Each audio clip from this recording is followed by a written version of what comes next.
What's happening, guys? It's B-RAD, and yes, already by now you've probably thought you're watching some very poorly overdubbed Squid Game style video, but unfortunately what has actually happened is I haven't had my microphone turned on for this recording and haven't realised until it's all been said and done. So rather than lose the episode completely, I just thought, let's get it out.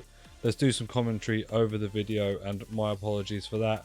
We are doing an episode on the Fut Heroes David Ginola in the interim period that we wait for the Rule Breakers promo. So please do still smash a like for this video. Please do comment down below what you think of this card if you have managed to use it yet.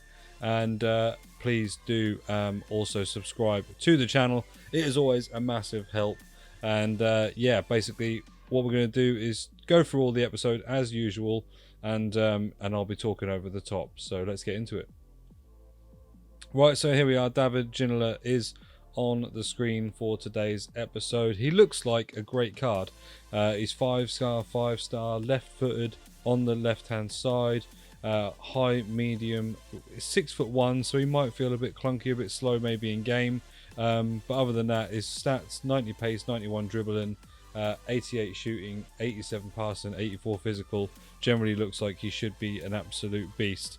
Now with this series we do obviously need to get ourselves a second player from a pack, and he cannot be French or from Ligue 1.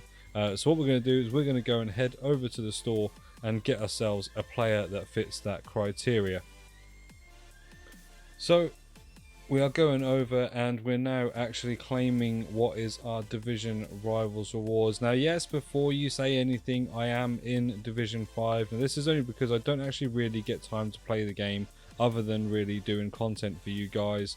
So I feel like I probably would be in a better division, but at the moment I am in Div 5. We've taken the 2 small rare gold players pack. So this is the 25k pack essentially. It's half of a 50k pack. And yeah, like I said before, we are looking for a non-French, non-Ligue 1 player to be our second player for today's episode. If I do happen to get a goalkeeper and choose a goalkeeper, that will mean when it comes to getting Twitter to do their picks at my team, then they would get 4 goes at having to eliminate a player for a bronze. Now in the first pack we get ourselves, as you will see, centre forward Talisca, 82 in what is a 82 guaranteed. Or 82 plus overall, so a little bit disappointing with the pack. Lots of dupes in there as well, which we find out we've got a few that are untradeable that just basically have to get sent into the gulag, and we do just take the coins for the rest of them on the transfer list as well. And then we're going to go and open the second and final pack just to see if we can get something better than Anderson Talisca. In this one we do get boards. It is Spanish boards on the right hand side. Probably one of the players I pack most in this game. I'm sure you guys probably feel the same way. In Marco Asensio, he is accompanied by Porto, he's accompanied by Kovacic, Hermoso. There's a couple of good cards in there, but none that are actually upgradable like Anderson Talisca. So what we actually decide to do is go ahead and use our SBC one to watch Talisca as the second player.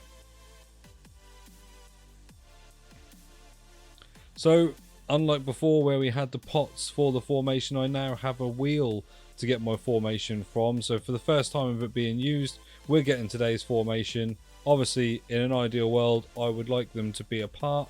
We've got a Saudi Arabian Brazilian with a Ligue 1 French hero, so they don't link up. So let's spin the wheel and see what formation we are going to get for today's episode. We get ourselves the 4-3-3 third, so let's get into it and see what this looks like in game. Obviously they are going to be linking up. So here we go. This is the 4-3-3 third setup as it is. Before we get into the squad build portion, obviously Ginola is going to have to get a strong link at that left CDM, and that somehow we are going to have to find a strong link for Anderson Talisca either at right wing or centre mid also. So what we now do in this portion, I do have 5 minutes to build myself what is a minimum of a 3 league hybrid with a minimum of 2 players from each league. I can use loan players in this as long as they're available to be discarded at the end. So obviously it needs to be a loan player that is tradable, not an untradeable like SBC card like they sometimes do. Otherwise I would have to discard the value of that SBC at the end, which sometimes obviously is a lot more expensive than what the cards would actually be. And as we've got Ginola as the marquee player, I cannot use any more icons or heroes. With that being said, let's get into it. 5-minute timer on the go. First of all, we are looking at trying to get our link to Taliska sorted. So we're going to go and have a look in the MBS Pro League, see what is available for our links, strong links. I do notice that there is a Paulinho, but I'm pretty sure I have used him before, and he obviously is playing centre mid in this game, which is actually somewhere I would prefer someone a bit more attacking. So I go with Romarinho. He looks like he's got some nice stats this year, and looks like someone I would like to try out. That then basically means that we can just kind of go Brazilian on the right hand side just to kind of lock this all off. So we have a little look and see what is possible on that right CDM side. Most of them, as you'll see on the screen, come from Ligue 1. So obviously I want to try and avoid that because I've got to go Ligue 1 on the left hand side anyway. So we then go through, and I do notice that one of the players that I've not used this year but have heard extremely good things about is Alan. Very cheap now. I mean, this card, if this was last year, would probably still be around 15 to 20k, I would imagine.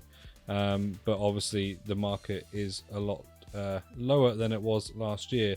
We then just need anyone on the right wing side. Now I could go ahead and just get an Everton player, but as you'll see when we go through and have a look at those, unfortunately they have James Rodriguez, who is definitely too slow to play right wing, and then Townsend and Iwobi, who aren't that great, unfortunately. Although Townsend is doing very well in the Prem, he isn't very good on FIFA. So we do resort to just basically getting any Brazilian on that right hand side to finish off the links. And a card that I haven't actually used this year, but I did trade a lot with his gold card when this card came out and made quite a few coins, is the Felipe Anderson boosted or featured Team of the Week card. So that is who we go for on that right hand side. Basically it then means we just need to then go and kind of finish off the links. We're looking at who at right back will just complete Alan on full chemistry. Unfortunately, again, I don't really want to use any of the Everton boys, but we do have a Brazilian in Emerson this year, who doesn't look like a bad card if I'm honest, and I think I've used him a couple of times in the series already. So then we're going to go and sort out the link to Ginola. Like I say, if we get a Ligue 1 player, he will get a strong link to Ginola, so that'll be Ginola on full chemistry. If we were to get a French one, it actually then means he's got a hyperlink at left CDM, so that left CDM won't need any more chemistry. And actually looking through, I find this card Kamara, who's 74 pace, 79 defense, 78 physical, generally looks like not too bad a card, especially in starter teams this year. So I go and decide to use him at left CDM. I look at left backs. I'm not going to use my Amavi because he is actually in my real team and I don't really want to risk losing him. So I then have a look and see what other cards are available this year.